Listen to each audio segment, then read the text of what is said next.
Good morning and a warm welcome. Thank you for joining the Transformers Tribe this morning. And we are in our 10th training session with the concept of moving from transition to manifestation. And this year will be it's already a phenomenal year. And we just work on crossing the threshold into the promised land, leaving the Moses consciousness behind. Because you can't enter into the promised land with the Moses consciousness. You have to assume the Joshua consciousness. So this is our threshold, our territory, and then we enter into our throne. And we are looking at the concept of neuroscience, mysticism, scripture, and quantum authority. A phenomenal concept in looking at scripture from these concepts. This week, we will look at the creation begins with the word.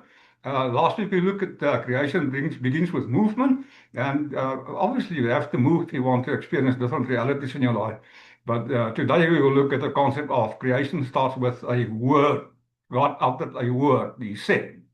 Okay, so with that being said, just say with me, it is good to come together with the purpose of letting go and let God have His wonderful way. Hey, hey. So before we start, let's close our eyes with the concentration and let's just pray. Dear Dad, Heavenly Father, we come before you with open hearts and awakened minds. Thank you for the gift of your word, the word that speaks light into darkness and order into chaos. As we gather today, quiet our thoughts and align our hearts with your truth. Help us to hear not only with our ears, but with your spirit. Let your words awaken our awareness, renew our thinking, and strengthen our faith.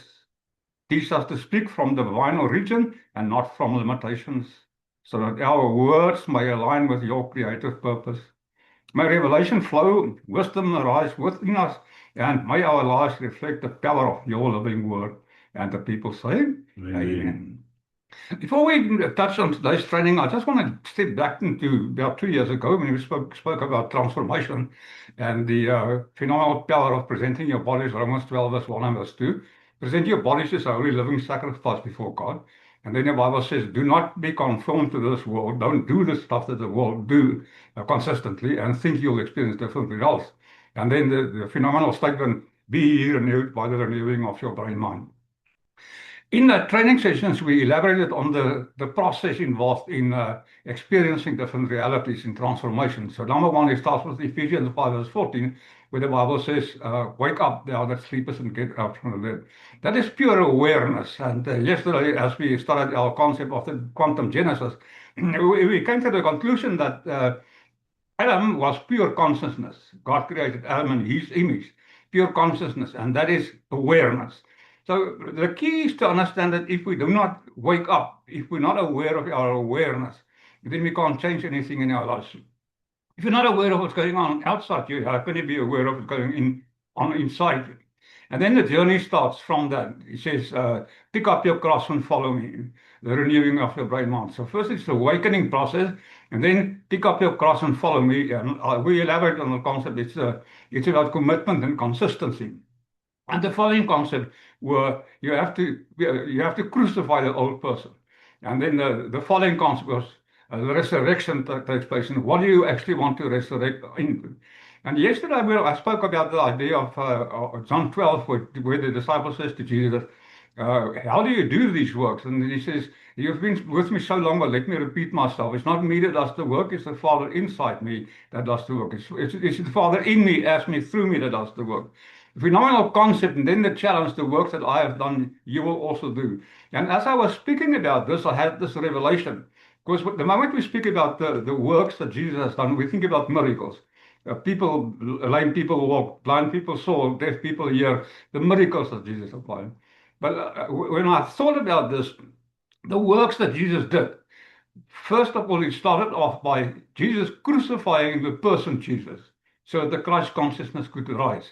So it's the crucifixion, and then he says, the works that I have done, the crucifixion that I have done, you can also do. And if you don't crucify the old person, the new person cannot resurrect. And I've made this statement often in the past. You can't take your old you into your new story. You have to create a new you for your new story. So we have to crucify the old person. Don't let the old man in. But the question we have to ask is, what do we actually intend to resurrect into after that crucifixion? And it's not a once-off experience. That's the works that I have done, not the work that I have done, the works that I have done. So it's a consistent acknowledging through awareness where you currently are in your life. And if you're not there where you intend to be, then you have to crucify the person, because you do not get what you want in life. You get who you are. You still with me, guys and girls? Now, my intention is to do a whole this training session according to this revelation and see what you can learn from this. So the whole key of our experience is moving from preparation to action, and that is from the Moses consciousness to the Joshua consciousness. And today our text verses will be Genesis 1, verse 1 to 3, our key text, and Hebrews 11, verse 3, which we'll elaborate on more as we go on this morning. Now, again, like I said, this is our 10th training session this morning. 1 plus 0 is manifestation. 1 is manifestation. So this is why this is such an important training session this morning. From preparation to action, from Moses consciousness to Joshua consciousness. So let me just recap here, because repetition is the mother of all skills. And Moses consciousness prepares. You cannot keep on preparing. So Moses consciousness prepares. Joshua consciousness possesses. It crosses the Jordan River and it possesses every place that your foot soul shall rest on. I shall give to you. That we'll elaborate on last week to a great extent. Movement is the key. Every place, not everything that you see, every place that your foot shall rest on. So movement brings manifestation. Now, this is the moment when we cross the Jordan River, when we cross that threshold. This is the moment where vision becomes territory. Okay, you've got that, guys and girls. This is important. It's when your vision becomes your territory. It's where potential becomes manifestation, and it's where promise becomes your reality. I'll repeat that, because when we are confronted with the threshold, we cross the Jordans in our lives. We're confronted with the Jerichos in our lives. We circle, we repeat until that layer by layer, our new realities are created in our lives. So it's where potential becomes your manifestation. It's where promise becomes your reality. You can't live in the promise consistently. You need the promise, yes. That's definitely so. But you can't live in the promise consistently. You have to step out of that in faith. Sometimes you have to jump off the bridge and build your wings along the way. Step out in faith, and you possess that which has been promised to you. I have given you every single thing in this universe. It belongs to you. You've been given rulership and dominion over everything. So this is why today's training is so important, because it's going to show us the way to do that, the possession of our territory. Because before God, you see, Genesis, the first chapter, starts off with God saying. So before God even formed everything, he spoke. And this is our key text verse, and it begins with this verse. In the beginning, God created the heavens and the earth. The earth was without form and void, and darkness was upon the face of the deep. And God said, let there be light. So before structure, my dear friends, before matter, before formation, there was the spoken word. Creation begins with speech. That's why Job 22:28 says, if you declare a thing, it will be so for you, and the light of God will shine on it. The direction will be there. If you declare, the Spirit of the Lord will go out in front of you and make your way for you easy. And light also in our translation, like we've learned in previous sessions, like an aura, like energy. Your energy will change when you speak the spoken word. But today we'll see that many people affirm stuff. Affirmations is the key. But many people say positive things in their lives. I'm happy, I'm healthy, I'm wealthy, and they go on and on and on. And there's no manifestation. Now, today we will see why the manifestations don't happen after our affirmations. And we'll change that so that we can experience our affirmations. So God speaks before he shapes. Notice this. No, you have to notice the sequence in Genesis. The earth is described as formless and empty. Okay? Formless and empty. And that's where quantum physics steps in. The universe is just energy, pure energy. In Hebrew, the phrase for formless and empty is tohu va buhu. If I pronounce it incorrectly, just bear with me, and I'll tell you what those words mean. Tohu va buhu, formless and empty. It means chaos. It means chaos. It means unformed potential, like in quantum physics now. Unformed potential, and it means possibility without structure. Now, everything in this universe exists as a possibility, but not all possibilities are probabilities. It depends on the observer and the observed effect. We've elaborated to a great extent on that. So possibility without structure. And what we want to do today is start explaining what that structure is. How can we collapse that possibility into a probability and the probability into a manifestation? All right, you guys ready for that? From that, all of those things, from the chaos, God speaks, let there be light. In the chaos, he sees something different. If we look at chaos, we just see the chaos. But God now sees the bigger picture, and then he speaks a word. He says, let there be light. God does not begin by building, my dear friends. He does not begin by writing another book. He begins by speaking. He begins by declaring. And this, my dear friends, reveals a phenomenal spiritual law. Words shape our world. I'm going to repeat that. Words shape our world. Now, what I've learned through neuro-linguistic programming and neuroplasticity neurology is the fact that when you speak, when you are busy speaking, you can't think about something else. You either think or you speak. Now, sometimes you speak without thinking, apparently, for many people. But the key here is the spoken word. Words shape our worlds. So speech organizes reality. And if you want to have a different reality in your life, you have to use a different form of communication. You have to speak differently. And number one, it starts with authority, definitely. So, and number two, it's in alignment with who you really are, God inside minded. So this is why the book of Hebrews explains creation in this way.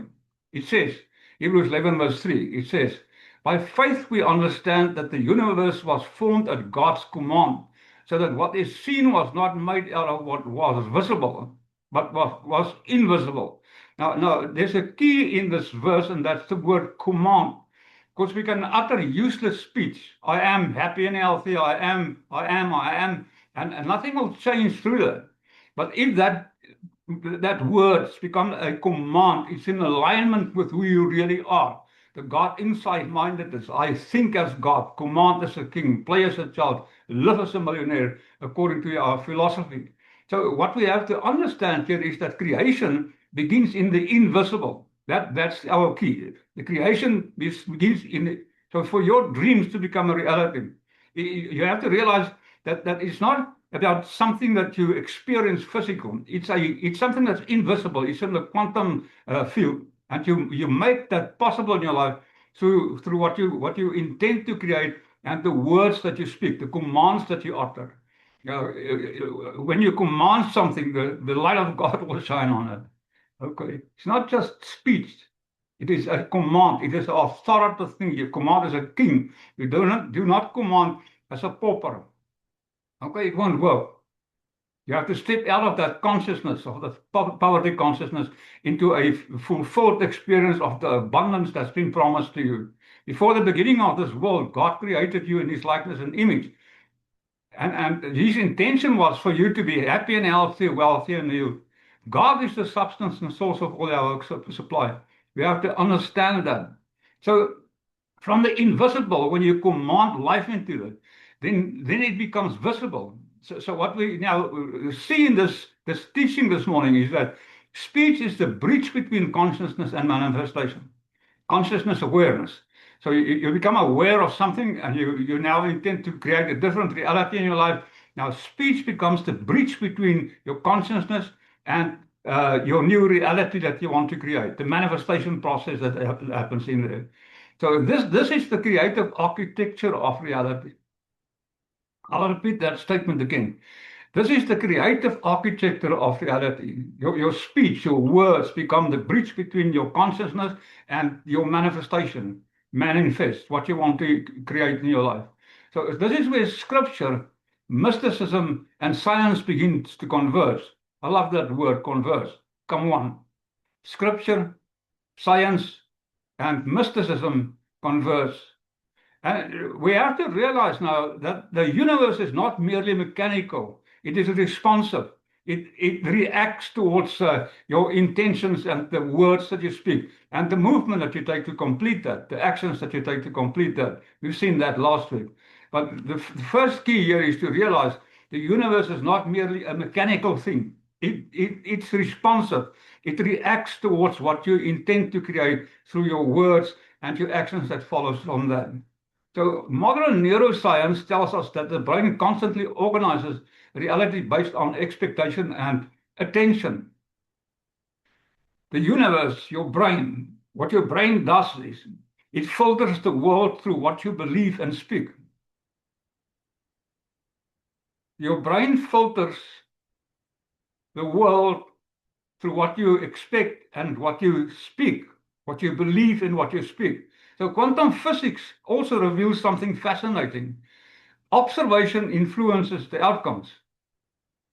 It's a fascinating thing, just to think that what you observe constantly, your observations becomes the observer must become the observed, and vice versa also. And that has been proven over the last more than 100 years, but it's been proven over thousands of years through mystics that believe this concept. You influence the outcomes of your life consistently through what you think, what you believe, and what you speak. So observation influences the outcome, and reality behaves differently when it is observed. It's waves, and once you observe that waves, it collapses into particles. So the key here is your waves, observation, particles. Waves, you observe, it collapses into particles, in other words, into manifestation, and the observer becomes the observed. It's such a phenomenal statement, and you have to wrap your brain mind around that. So what ancient wisdom traditions understood intuitively, science is slowly but surely rediscovering. Well, for more than 100 years now, science has been confirming the fact that quantum physics is the reality of our experience. In the beginning, God said, out of that voidness, that was quantum physics, and then a neuroscience took place from that. All right.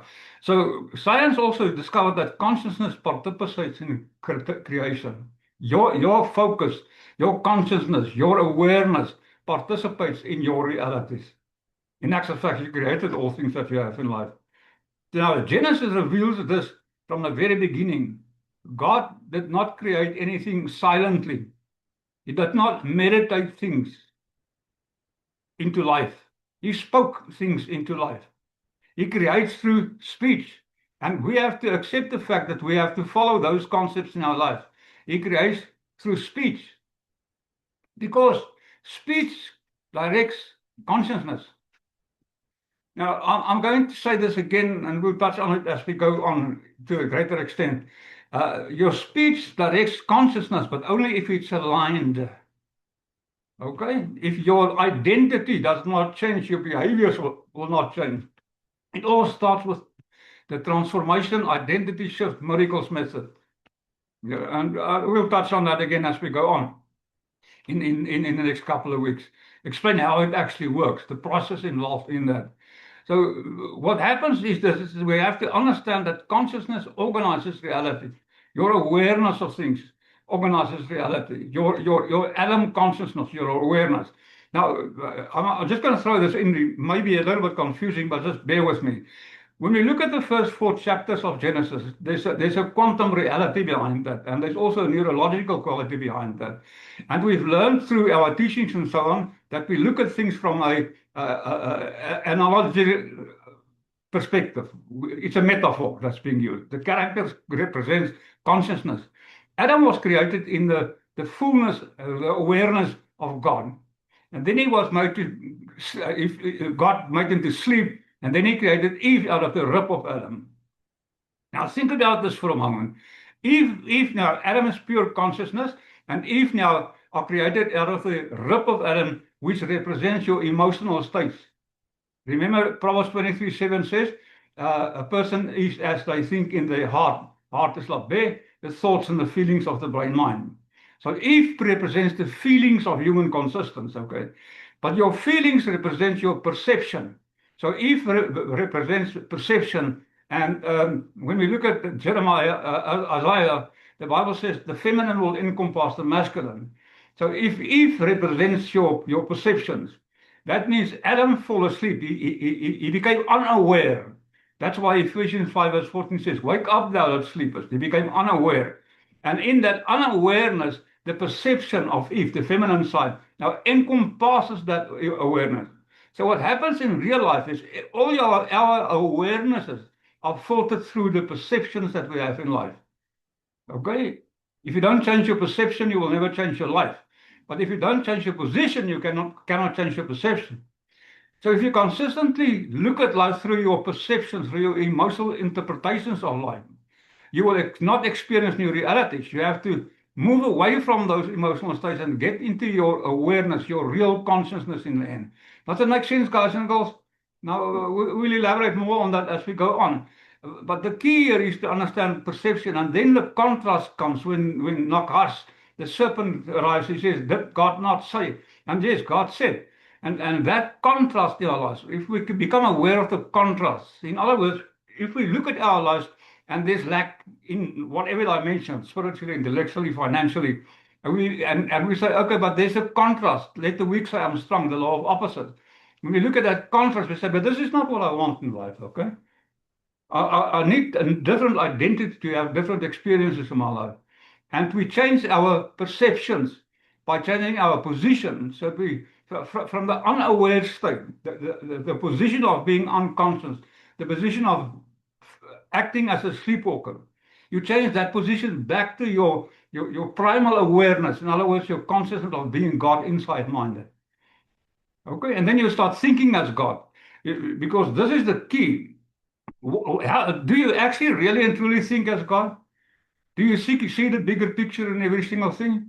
You have to ask these questions consistently in your life and then change until you experience those realities reflected in your life. I'm a bit passionate, not a bit passionate, I'm very passionate about this because we have to understand these realities. We lived in this fog world for long enough. It's time to let the sun rise and shine. The glory of the Lord is upon you. So consciousness organizes reality, and we have to understand that words are not merely commentary. And this is the key to effective communication, because normally we use words as a commentary. I've been there, and I'm quite sure that you've been also there. So let me give you a few examples. Most people use words reactively. In other words, they experience something, and then they describe that which they experience, and normally in a negative perspective.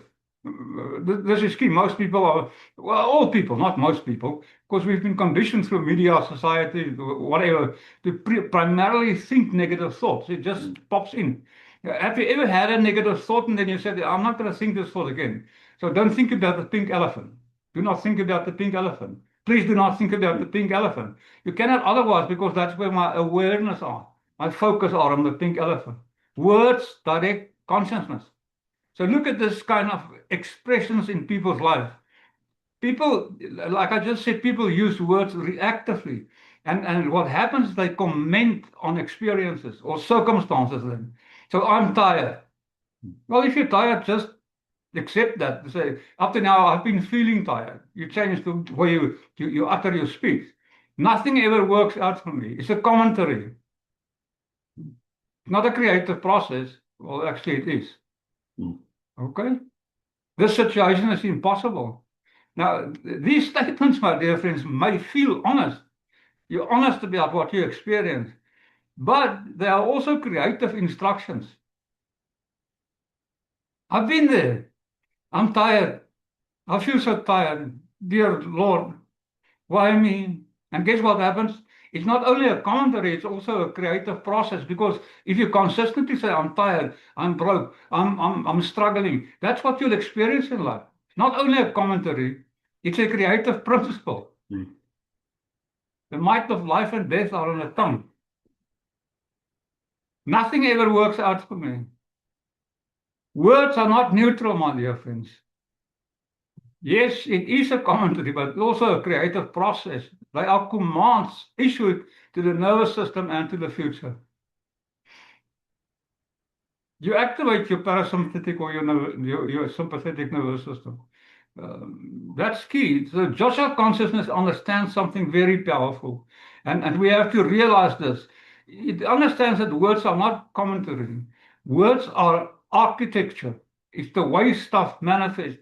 They construct reality, not just the commentary, they construct reality. So when God said, let there be light, he was not describing light. He was commanding light. Let there be light. Let there be abundance. Let there be healing. Let there be blessings. He was describing, not describing, he was commanding things into life. Now, this is the difference between describing darkness and declaring illumination. You got that, guys and girls? So this is alignment of speech and identity. And that's what I said when we started this conversation. Many people will affirm, do affirmations. It doesn't work. Why? Because it's not aligned with your real identity. Okay? It's aligned with your current identity, and your current identity was created. Well, not yours, but for most people now, was created by parents, teachers, or preachers, media, and society, and so on. And our identities have to change before our behaviors change. And you have to remember who you were before you currently are. You have to remember that you were created in the image and likeness of God. And if that alignment of that alignment of your true identity, then your speech, your words are powerful. It will create life. You will command things and the light of God will shine on them. So that means that for speech to carry creative power, it must come from alignment. I'll say that again. You must remember who you really are. God said, let there be light. If you do not command as God, as the king that you are, you will keep on doing affirmations and nothing will change in your life. It's a phenomenal declaration. And we have to realize that it's time for us to step into the promised land, destroy the Jerichos in our life. The appointed time is now. The walls of lack and delay are crumbling down. Now, if you follow the recipe, if you're in alignment with your true consciousness, the awareness, God's words carried power because they flowed from divine identity. God knew God was God, and therefore he could say. Now, we theoretically know that we are God. And that's Jesus says to the people, he says, doesn't your Bible say, whatever, doesn't your Bible say that you are gods? So it's not something that sums up. It is something that we have to understand, but on a practical level, not on a theoretical level. That won't help. You have to be in alignment with who you truly are, God inside minded. So God's power came from divine identity. And the words were aligned with the source, and God is the source and substance of all our supply. This is why many people will keep on repeating positive phrases but see little change. The words are spoken, yes, but the identity behind that is not aligned. You have to be what you speak. Make sense, guys and girls? For me, it was a phenomenal revelation when I wrote this down. You have to be what you speak. Because if your identity do not confirm your actions, you'll do stuff, yes, for a day or two. Thank you, Your Honor. You'll do stuff for a few weeks, few days, maybe sometimes up to a year, and then you will revert back to your old patterns. Why? Because your identity has not changed. Okay? The words that they speak, our affirmations, does not align with our true identity. And again, I'm going to say this, I'll repeat it until the penny just drops into your brain minds. Your true identity is to be godlike. Your true identity has to stem from the idea of I am godlike.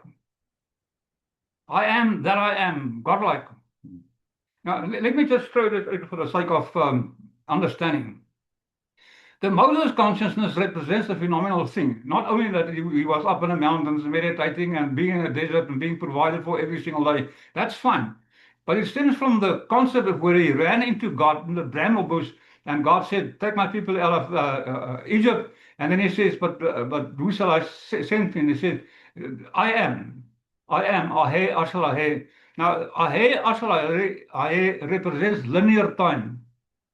Ahe, my past determines my present will determine my future. And oftentimes our past becomes our future again because we don't change in this present moment. Present moment is only time that you have available to you. In all reality, now only is the time that they are. And I often do this exercise with people. I'm going to ask you the following question. Just bear with me and see if you can answer me. What time is it? It's now. Now, the reality of the fact is you don't know what the time is unless you look at your watch and say, oh, it is now 10:05. But the key here is to understand it's not about linear time, because God is outside of linear time. And if we create from a Moses consciousness, we create in a limitation of current reality time. Okay, past, present, future, past, present, future, past, present, future. Our lives are determined by that concept. We have to surpass that and get out of linear time into the overall experience of seeing the bigger picture. God did not create in linear time. He created outside of linear time. Stuff happened in linear times, yeah. Day 1, 2, 3, 4, 5 until day 7. Everything, that's the law of movement, law of process. It's always involved. We have to trust the process, yes. Slow down, Alkert. Okay. But the key here is if we do not surpass that linear time aspects, now we want things to happen when? Now. Okay, it is actually happening now, but you don't see it in the physical reality because there's a lot of process. Day 1, 2, 3, 4, 5, 7, they got rested. Okay, let go and let God have his wonderful way in the end. But that's the idea. Get outside of that when you think as God. When you become God inside minded, you always look at stuff from a different perspective. You see reality you create from a different reality, from a different perspective. So the words spoken must be aligned with your identity. And again, if you want to be, if you want to be a millionaire, now let me rephrase that. If you want to manifest a millionaireship, then you have to be a millionaire. Does that make sense, guys and girls? Now, let me just go back to the two thieves that hanged on the cross next to Jesus, Jespas and Mispas. And both of them were there. They were in exactly the same position.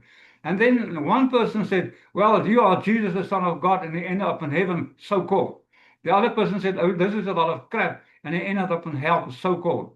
Now, what I want to take out of this concept is both of these two thieves were hanging next to Jesus, one on the left side, one on the right side, which represents the sympathetic and parasympathetic nervous system.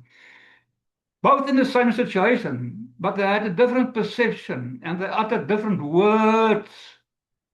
And realities changed because their perception did not, let me rephrase this, their words changed their consciousness state. Their awareness was changed by the words that they uttered, and the realities changed through that. Both in exactly the same situation. But the words came from a different identity shift. And that created a different reality in their lives. Does that make sense, guys and girls? Identity must be aligned with which you intend to create. Now the key is to go back to who you are, who actually were, godlike. Image and likeness of God. Next week I'll elaborate a little more on the idea of what image and likeness actually speak. So the Joshua consciousness speaks from origin and not from limitations. He speaks not from fear, but he speaks from abundance. He speaks from oneness, not from separation. That's the Joshua consciousness. Arise and shine. Be courageous. To courage to step out of the boat into the storm. To courage to jump off the bridge and build your wings along the way. Joshua consciousness speaks from who you truly are. God inside, mind, godlike. God inside. You will not be able to think as God unless you understand I have to be godlike. God inside, mind. It does not speak from fear. It speaks from the identity who you are created in the image and likeness of God. So Genesis tells us a phenomenal story. It says humanity was created in the image and likeness of God. So here's something extraordinary, my dear friends, which we have to grasp not theoretically but practically. The same creative principle that operated in God, that operates in God, has operated, I operated because yesterday, today, and tomorrow are exactly the same. That same creative principle is in you. It operates every single moment in your life, the creative principle. Now, we have to also understand that this creative principle is a fact, and it acts in a negative and positive way.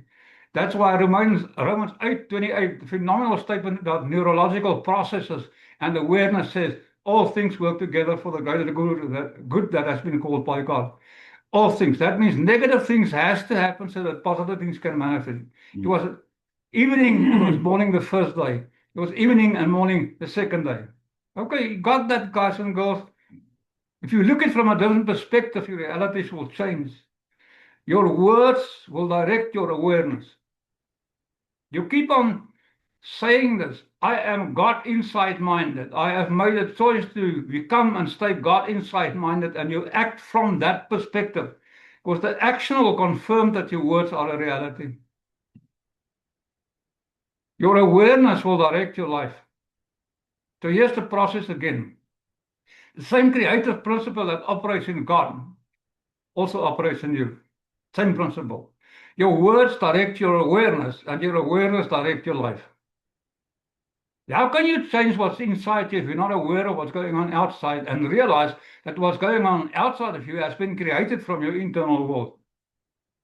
Paul so eloquently says in Corinthians 13, I look in a mirror as in a riddle, but one day I'll see myself clearly, and I'll be changed through that, the clarity of my true identity, into the image of the Christ consciousness. Every single thing in the Bible confirms the first four chapters of Genesis, just from a different point of view. So, speaking from origin, it means that where manifestation becomes a spiritual practice. When you speak from your origin, it just becomes a spiritual practice. Manifestation is actually it's a reality of life. It just most people manifest from an unconscious state, and therefore haphazardly run by circumstances, not understanding they created the circumstances. So the key here is you have to start learning to speak from your true origin, your true identity. Now, origin means your really, let me just quickly finish this. Origin means your source, your divine nature, your true identity, not your fear. And remember, God is the source and substance of all our supply. This time just went by this morning like an instant. Absolutely. Bye-bye, everybody. Love you all. Bye, Have a wonderful girls. week. Dankie, Yolanda. Bye, Koos. Bye, Jan. I'll see you all next week and have fun during the course of the week. Practice these things that we've been taught for most of the last 100 years, okay, thousands of years, just implemented. Have fun this week, and I love you to bits and together again, okay? Amen. Bye-bye, everybody. Jy weet jou